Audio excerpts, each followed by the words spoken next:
it's me, Renee. I'm back.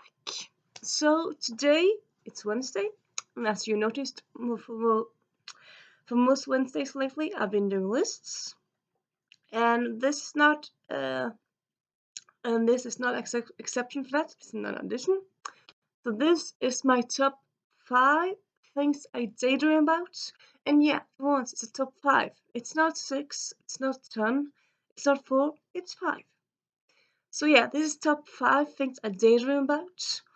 Or, in other words, things that will make this year, 2020, which is sucky year in so many ways, five things that will make this year so much better.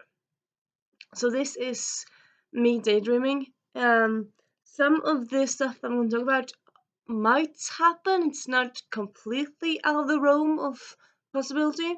Some are more improbable. Though, yeah, none of them are impossible. It's not like I want to say unicorns. Well, who knows? Maybe there are unicorns at the bottom of the sea or something. I mean, you don't know. It could be. It could be. I like the possibility of it being just that no one ever seen it, or like people see it and they don't really talk about seeing them. But yeah, let's move on to the list. I'm gonna go a bit, and yeah, also the list is a bit kind of all over the place. It's not just one theme in a way, except that it's stuff I daydream about. So yeah, the first thing, and yeah, as usual, normal. It's not really prioritized. It's not like the first thing I mention is the one thing I want to happen. No, I want them all to happen. So yeah, first I'm gonna say an adaptation of The Guardians of Time by Mary Curley. I already talked about this one slightly in another video about being adapted to full cast audiobooks, which I would love. But also, like, if Hollywood and I don't know, maybe Robert Zemeckis wanted to do this, I think that would be cool. If maybe Taika Waititi would do this, I think that would be fun because he's just a great director. Yeah, just if anyone awesome pitched this and picked it up, it would just be so cool. Have it as TV series or movies. I suppose maybe it will work most like the most TV series because there's so much aspects to it. Though I think you could do it justice as a movie as well. I'm not sure, but like anyway, like or as I said, full cast audio. You don't have to change anything. It would just be so cool. And yeah, like as I said before, earlier this year we heard that the Mediator by Meg is coming to Netflix, and that rocked my world because that's one of my all-time favorites. And yeah, let's see, I have a lot of books. I have a lot of favorite books, but the Mediator is one of my early favorites. So hearing that that's becoming a movie just was so amazing. And I suppose after that, kind of high on my wanting to see adapted list was this. And yeah, Marion Cooley actually said that it has been talked before, but this hasn't really happened much. I suppose kind of logical because it would be expensive, lots of CGI and stuff. I suppose it's not that well known. It's no Cassandra Clare. It's no G.R.R. Martin. But still, it's not unknown, and it's a good concept. I mean, honestly, bit of tangent, sorry here. But honestly, I don't really understand why more time travel movies are not made, or I suppose in another way, I don't understand why more time travel books are not adapted. Like you have this one, you have the passenger, you have Passengers by Alexander Bracken, you have The Girl from Here and Everywhere by Heidi Hilbig, you have others I'm blanking at the moment, but you have actually, I was about to say you have ton. You don't really have a ton, but you have huge, or you have like time travel books that are kind of big in the YA world, and also I suppose also you have YA. You also have adult time travel books. But other than the Outlander and River Red, which was adapted, none of them are adapted, and that's quite sad. Anyway, at least for me, I feel like they're.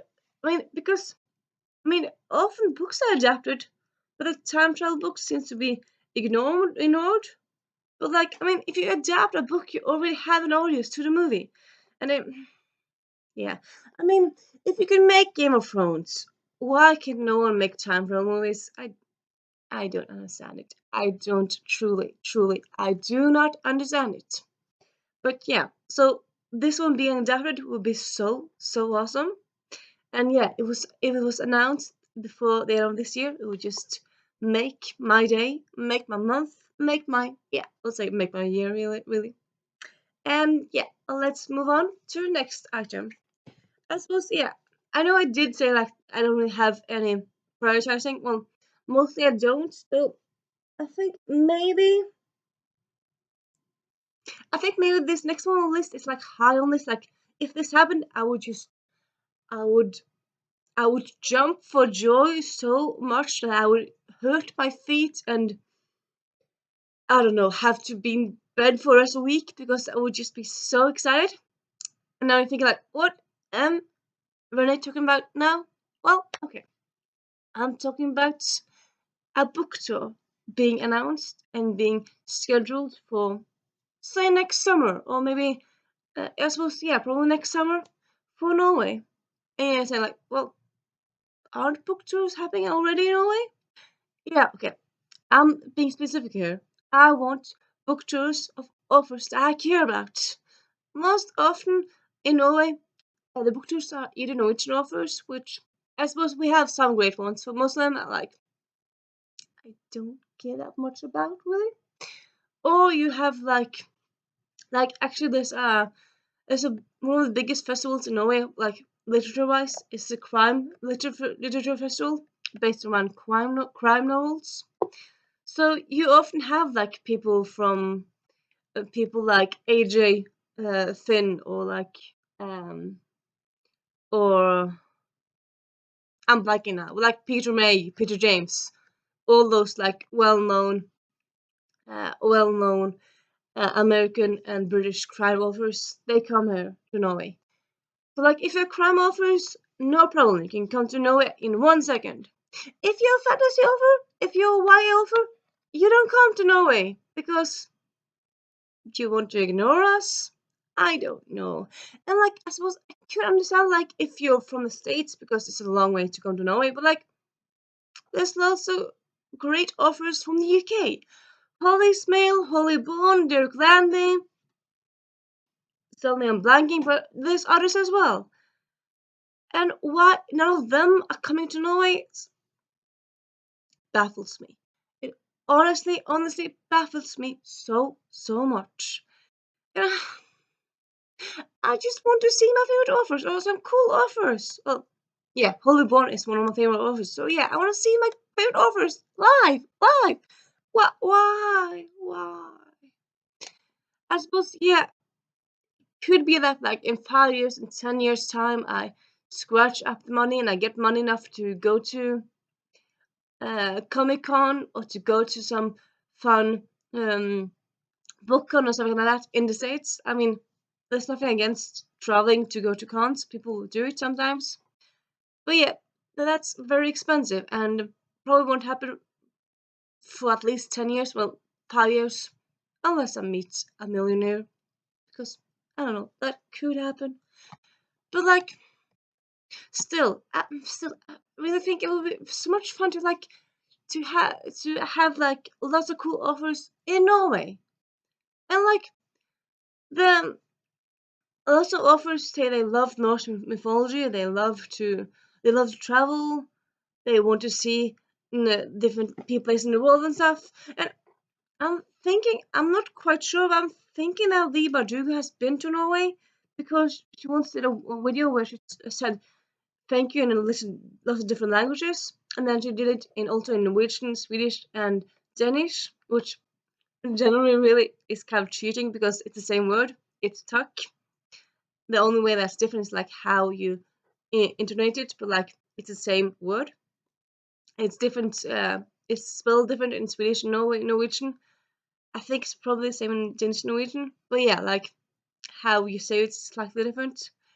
But other than that, it's the same. So I suppose maybe it's cheating to say it's different languages, but kind of is, I suppose. But kind of isn't. So yeah, I suppose she might have already been here, but still she hasn't been here officially. And yeah, I suppose like Liberdua, I like her books. I don't. Well, yeah, I slightly love them. Like I would enjoy other people first, but like if she came, it would be fun as well. And yeah, just can't anyone come to Norway? Anyone, please, please. I'm just so sad. Over here, at the end of the world, in Norway. End of the world. Oh, yeah. Generally, I don't really like people saying like, Norway, it's so far out, so far away from everything. It's not that far away from everything. It's not the edge of the world, really, but I suppose in some ways could be. But like, no offers come here, so maybe that's why, because they fear falling out of sea and dying because we're at the edge of the world. I don't know. I really don't know. Yeah, this is just me daydreaming, just on a high level. But maybe someone from HarperCollins or Epic Reads or Penguin Teen sometimes check out small booktubers and find this somehow and think, you know what? We kind of have some offers who want to go to Norway. Maybe they see this and it happens. Maybe. You never know. You never know. You gotta hope. Gotta hope. Okay, so moving on. Then on the next sorry. So, High Society. It's one of my early favorites. I did reread it 2 or 1 year ago. I didn't love it as much, but I still enjoyed it. It's Ali Carter's second series. First, she's most famous. Well, her first series is the blah blah blah blah. What's the other series called? The other series is that spy series, which is called. It doesn't say, but yeah, she also has a spy series that's long and very well known. And then she also has this series, and then she has this trilogy about like political political-ish stuff. But yeah, so this is the first book in the series. It's Thieves. And I suppose it's in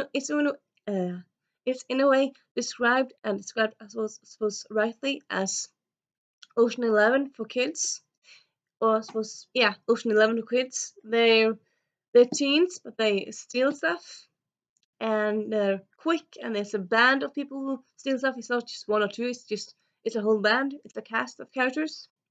And yeah, so this is the first book, and I remember quite clearly Ali Carter saying she didn't really have a number in mind when she started the series. She wanted to write a series about thieves, but she didn't have a number in mind. I'm pretty sure she also said in interviews that she was gonna write. She was writing, or she had had an idea for a fourth book. Yeah, that was years ago. So okay, so just to be precise, this is the first book. So far you have this book, you have Uncommon Criminals and Perfect Scoundrels. So we have a trilogy, though it's not wrapped up. I wouldn't say that the last book is wrapped up really. It's perfectly. You can perfectly write more in the series. I suppose in a way this series is not like it's not one of those that you need more, because it's not really an overarching plot. It's more like each book can be read on its own. You have the same characters, but you have different heist stuff happening. So it's not like an overarching plot in a way. That way you don't have to have a fourth book. But she said she's gonna write a fourth book, and it's not like all the stuff from the series has been wrapped up. Don't know all the stuff. So I want a fourth book. Ali, please give us a fourth book. Yes, I suppose sometimes authors start books series and then they end up changing and stopping before they write the whole series. This is an example of that, or before they write more. This is an example of that. You also have Maureen Johnson in The Name of Star. She was supposed to write a fourth book as well. That's also missing. Have no idea what happened to that one. And then I suppose the only exception in a way like that's logical is Rachel Hawkins with Spirit Bound, because no, sorry, Spirit School, because that was supposed to be also trilogy, but then for some reason there was some was some issue with the publisher, and then she couldn't write more because she changed publishers and stuff happened. And I think also the first book it wasn't that much of a seller, but still, like, I love it so much. Please give us more. But it was that because of legality and stuff. But here, Ali Carter and also Maureen Johnson with the In the Name of Star. Just gonna mention that as well here, and just have my hand here to like illustrate it. I mean, those two are perfectly fine. I don't think that's anything wrong with it legally. So why are you not coming out with more books? Why? Why? Why? At least was like, at least give us an update and say like, book four is not happening anymore, or book four. Sorry that book four has been uh, on a back burner. It's coming in 2025. It's coming. Like, give us something, but not giving us anything. Yeah, honestly, I just think that's mean. I just think that is damn right. Damn right mean. It's mean. Yep, yep, yep. And then we have, okay, so, sorry. As a lot you know, that's what maybe you don't, but in case you didn't, this year, 2020, in addition to being awful year in a lot of ways, George Floyd murder and Breonna Taylor's murder and all those murders. You have the fires in Australia, you have Corona, lots of awfulness. But there's also a bright side. Well, a bright side. There are several bright sides for this year, not just one bright side, but like universally. So this is actually the 20th anniversary of Gilmore Girls. When Gilmore Girls started, it was the first season came out in 2000, and I suppose yeah, because of that, the Today Show has had lots of interviews lately, and that's been lots of fun, small interviews, and there's been other interviews here and there. But honestly, I want more. So it's a 20th anniversary, 20th anniversary, and yeah, these small interviews fun. Some of them are giving me tidbits I didn't know. Most of them I did as a big deal. I knew most of this stuff. Like, could I don't know? Could maybe Jane Espenson do a Q&A? Because I feel like lots of things that I want to know. Amy Schumann probably doesn't want to say. Like, I feel like she might like in a way she made this perfect thing, but she doesn't really want to help the fans. I mean, like for example, Suki, her family is not mentioned that much. Yeah, her mom is dead. Other than that, we don't know much about her family. How did Suki and Lorelai meet? Is she from Stars Hollow? Is she not? What's her backstory? We don't know it.